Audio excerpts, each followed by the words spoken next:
Hey everybody, Jeff aka GCurse here. I have a serious question for all of you.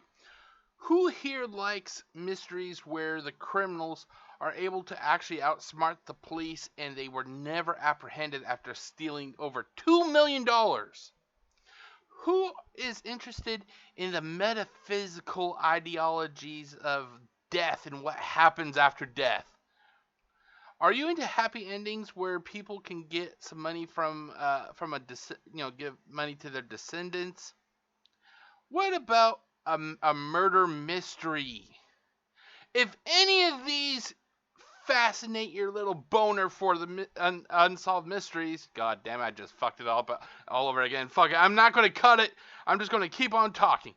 If that interests you, then you're gonna want to watch season 1, episode 19 of Unsolved Mysteries commentary.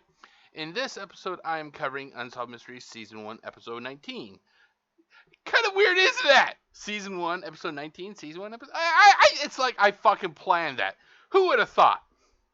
So, this episode has 4, not 5, not 3, but 4, as in 4 horsemen, get it? Anyway. It has 4 cases for your viewing pleasure.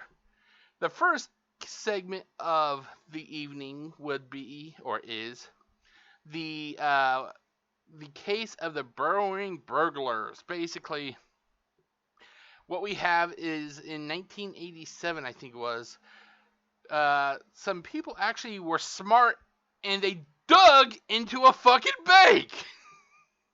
Who would have thought?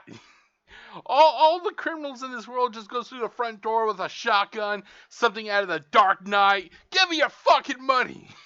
These guys actually went underground. It's like they played a game of Dig Dug. Yes, that's a fucking dated reference. It's the only thing that came to my goddamn mind when I said that. But they broke into 2 banks, but they got scared with the third. They were actually able to steal over $2 million. Not bad for digging holes in the ground, I guess you could say. After that, I have an interesting case for you. This case revolves around near-death experiences. There was 2 people, honestly, I don't have their names, but the first case, it's a 2-part case. The first case revolves around a little girl who was at a birthday party that was being hosted at a pool. The girl ends up falling into the pool and drowns, and I'm guessing she was near dead. She was as close to dead as could be. She had an interesting out-of-body experience. If you don't believe in near-death experiences, you may want to hear this little girl's her experience. After her, then we have a dude whose car literally fell on the guy. The guy was underneath the car working on it. The jack literally just blonk, car splat. The guy fucking lived. He fucking lived. I could not believe it. I was like, holy shit. But he also had his own near-death experience. Like I said, this case is something, if you don't believe in that sort of stuff, listen to what these people have to say. It may actually change the way you think. After that, we have the case of Dan Willens. Dan Willens was a prospector who was prospecting up in Canada. When he ended up disappearing, never to be seen again. It's like the fucking aliens just came and just zapped him right off the fucking face of the planet. But I think they said that he has something like over $1 million or something like that they're trying to find his descendants to give them the money. Finally, we have a good old Unsolved Mysteries murder mystery. I present to you the case of Perman Gilbert. Perman Gilbert was basically, he was like an on-call repair technician, basically, for like that would fix like appliances and that sort of stuff. He ended up being found dead in a ditch naked. That's right, you heard me right.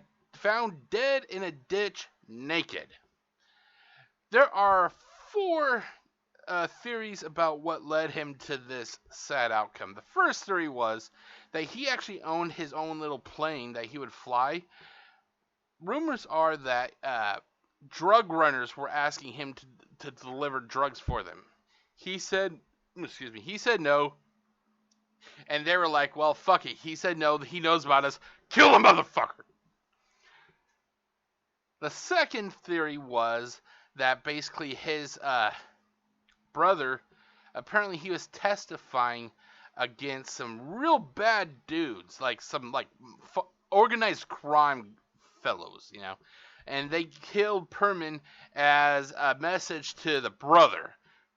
You don't want what happened to your brother, don't do it to us.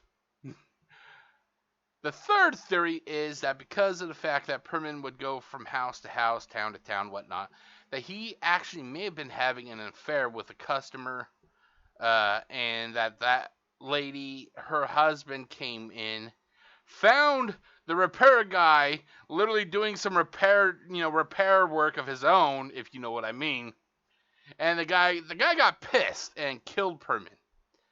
And then the fourth and final theory was that it was just simply a hold-up job. I personally believe that the right theory is that he was possibly having an affair. I'm not shitting on the guy. Humans will go wherever they think they can get their needs met. It's human nature, ladies and gentlemen. We're not fucking perfect.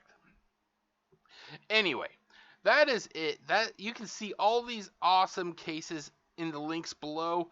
I wish I could show them to you on YouTube, but sadly, the people the producers of Unsolved Mysteries, they are very touchy and they do not like people even doing like reactions. They just fucking hate it. They hate it. But keep in mind, they want fan interaction. They just want it on their own terms. So, like I said, if you want to see these cases, you can click those links down there in the description and in the pinned comment. And, hopefully we can get some of these cases solved. Because if I remember correctly, segment 1 and segment 4, segment 3 also, has never been... None of these cases have actually been solved. So we got to try to get these cases solved. So, like I said, you like what you're hearing here and you're curious, click on those links. Let's try to get these cases solved. I'll see you all later. Peace out.